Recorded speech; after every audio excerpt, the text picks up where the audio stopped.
15টা সুন্নত মুখস্থ রাখতে হবে। 1 নাম্বার সুন্নত, ফজরের সালাত জামাতে পড়তে হবে।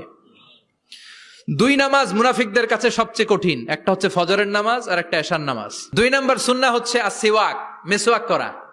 মাতফারাতুন লিল ফাম মারদাতুন লির রব, মেসওয়াক করলে দাঁত পরিষ্কার থাকে, আল্লাহ খুশি হয়ে যায়। বিশ্বনবী বলেছেন, যদি আমার উম্মতের জন্য কষ্ট না হতো প্রত্যেক নামাজের আগে মেসওয়াক করা আমি ফরজ করে দিতাম। সুবহানাল্লাহ। মেসওয়াক ছিল বিশ্বনবীর জীবনে শেষ আমল। এই মেসওয়াক করে বিশ্বনবী শেষ নিঃশ্বাস ত্যাগ করেছেন। বিশ্বনবী বলতেন, নি'মা সিওয়াকিয়া যাইতুন ফাইন্নাহু সিওয়াকি ওয়া সিওয়াকুল আমবিয়া মিন ক্বাবলি। জাইতুনের ডালের মেসওয়াক কতই না ভালো, কারণ এটা দিয়ে আমিও মেসওয়াক করি, আমার আগে সব নবীরাই জাইতুনের ডাল দিয়ে মেসওয়াক করেছে। সুবহানাল্লাহ। 3 নাম্বার হচ্ছে দুহুন, তেল মালিশ করবেন। বিশ্বনবী জাইতুনের তেল চুলে আর গায়ে দিতেন। বিশ্বনবী বলতেন, ওয়াদাহিনু ফাইন্না ফিত তাদহিনে বারাকাত। তেল খাও, তেল দাও, তেল মালিশ করো, তেলের ভেতরে আল্লাহ বরকত ঢুকাইয়া দিছে। 4 নম্বরে আত্তিব, জুমার দিনে সুগন্ধি লাগিয়ে যাওয়া সুন্নাত। বিশ্বনবী বলতেন, এই দুনিয়ার 3টা জিনিস আমার কাছে সবচাইতে প্রিয়। হুব্বিবা ইলাইয়া মিন দুনিয়াকুম সালাস। 1 হচ্ছে আন-নিসা, নারীদেরকে আমি পছন্দ করি। 2 হচ্ছে আত্তিব, সুগন্ধি লাগাতে আমি পছন্দ করি। বিশ্বনবীর কেউ সুগন্ধি হাদিয়া দিছে, বিশ্বনবী নেয় নাই, এরকম কোন ঘটনা ঘটে নাই। আল্লাহু আকবার। আবার বিশ্বনবী বলতেন, আরবাউন মিন সুনানিল মুরসালিন। 4টা সুন্নাত সব নবীদের সুন্নাত। 1 নম্বরে আল হায়া, মানে লজ্জা।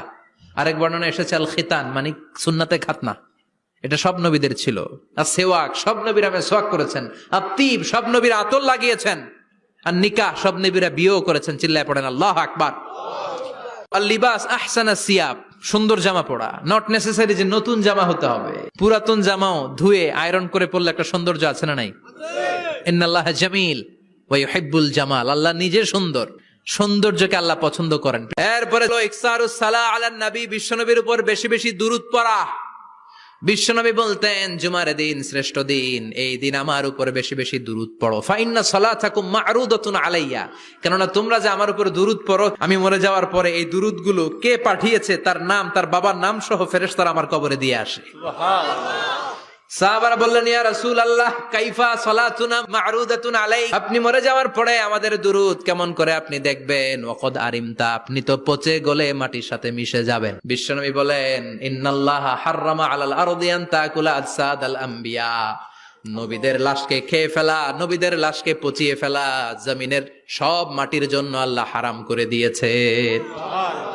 এরপরে বিশ্বনবী বলতেন, জুমার দিনে সূরাতুল কাহাফ পড়বা, কাহাফ পড়া সুন্নাহ। বিশ্বনবী বললেন, সূরাতুল কাহাফ যে তেলাওয়াত করবে ইয়াকুনু লাহু নূর, এই সূরাতুল কাহাফ কিয়ামতের দিন তার সামনে বিশাল একটা আলো হয়ে আসবে। এই আলো দিয়ে পুলসিরাত পার হয়ে ওই বান্দা জান্নাতের ভেতরে ঢুকে যাবে। আবার বিশ্বনবী বলেন, যারা সূরাতুল কাহাফের প্রথম 10 আয়াত তেলাওয়াত করবে জুমার দিন, শেষের 10 আয়াত যারা জুমার দিন তেলাওয়াত করবে, দাজ্জালের ফিতনা থেকে তাদেরকে মুক্ত রাখবে কে? এরপর আত-তাবকির ইলাল মসজিদ, মসজিদে আগে আগে যাওয়া সুন্নত।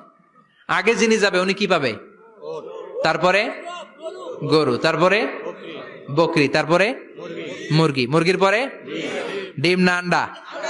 আন্ডা। আল মাশিউ আলাল ইকদাম, বিশ্বনবী বললেন, হেঁটে হেঁটে জুমার নামাজে যাওয়া সুন্নাহ।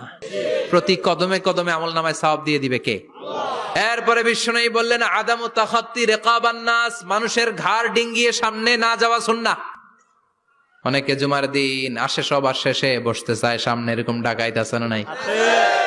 বিশ্বনবী জুমার খুতবা দিচ্ছেন, হঠাৎ এক সাহাবী সব সাহাবীর ঘাড় ডিঙ্গিয়ে ডিঙ্গিয়ে সামনে আসতেছে বুলেটের মতো। বিশ্বনবী বললেন, থামো, এজেলেস, বসো মিয়া। ফাকাদ আযাইতা ওয়া আনাইতা, আসছো দেরি করে, আবার মুসল্লিদেরকে কষ্ট দিচ্ছ।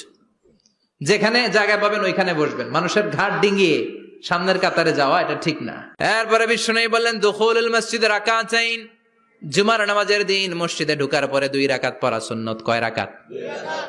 এরপরে বিশ্বনবী বললেন, ইনসাত, চুপ থেকে খুতবা শুনবা। তাহলে জুমার নামাজে কথা বলা যাবে না, কেউ কথা বললে চুপ করো, এই কথাটাও বলতে বিশ্বনবী নিষেধ করেছেন। চিল্লায় বলেন ঠিক কিনা?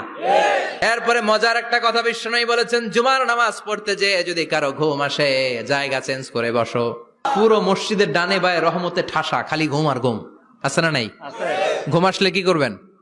উঠে যাবেন, উঠে জায়গা চেঞ্জ করবেন, পানির ঝাপটা দিবেন, ঘুম দূর করে দিবে কে? তারপরে বিশ্বনবী বললেন, জুমার দিন দোয়া করলে কবুল হয়। এটা কখন? অনেক ইখতিলাফ আছে, বেশিরভাগ মুহাদ্দিসিন বলেছেন জুমার দিন আসরের নামাজের পর থেকে মাগরিবের আগ পর্যন্ত, বিশেষ করে মাগরিবের আগের আধা ঘন্টা, এই সময় আল্লাহর কাছে বান্দা যদি কিছু চায়, এই দোয়া আল্লাহ ফিরিয়ে দেয় না। এই 15টা সুন্নাত আমল করা যাবে তো? সবাই রাজি?